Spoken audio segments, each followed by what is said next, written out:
Vendredi 4 juillet, c'était la fin de l'année scolaire. C'est en théorie un jour joyeux. Un jour joyeux pour des millions d'élèves, un jour joyeux aussi pour des enseignants. C'est la fin de l'année scolaire et le début des vacances. Ce jour a été endeuillé par un meurtre épouvantable, abominable, qui a frappé Fabienne Terral-Calmès.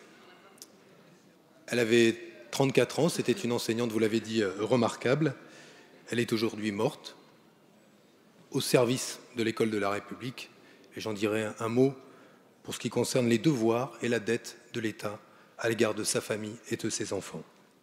À la demande du président de la République, je me suis immédiatement rendu à Albi. Je veux en profiter pour vous dire combien nous pouvons être fiers de la communauté éducative qui entourait Fabienne Terral-Calmès, que cette communauté éducative, ses collègues, la directrice de l'école, les ATSEM, les assistants qui étaient présents, m'ont tous demandé d'honorer sa mémoire en disant la chose suivante, que cet acte abominable, épouvantable, était étranger au climat qui régnait dans leur école, l'école Édouard Herriot. Une école où la tâche est difficile, mais où la relation entre les parents et les enseignants était bonne.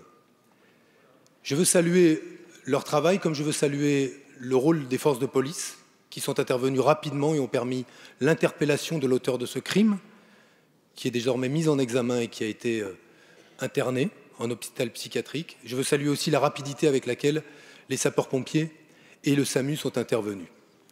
Je voudrais vous dire que cette dette qui est celle de la nation nous amènera à ce que je propose, dans les heures qui viennent, la reconnaissance officielle des circonstances de la mort de Fabienne Terral-Calmès en tant que dépositaire de l'autorité publique, qu'elle soit portée à son état civil. La mention « mort au service de la nation » permettra de ce fait à ces deux filles de disposer du statut de pupille de la nation, impliquant une prise en charge financière et éducative, reconnaissant la lourde dette de l'État à l'égard de ses enfants. Nous n'avons pas oublié la communauté éducative qui, autour d'elle, a besoin d'un soutien psychologique.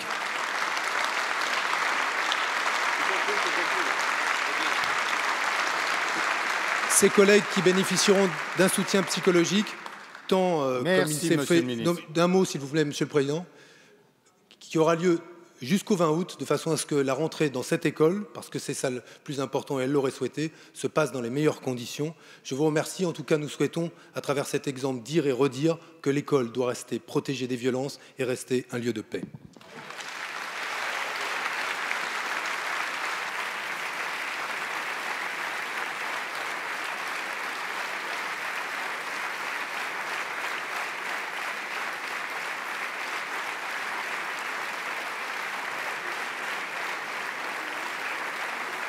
Merci. La parole est à Madame Anne Gromersch.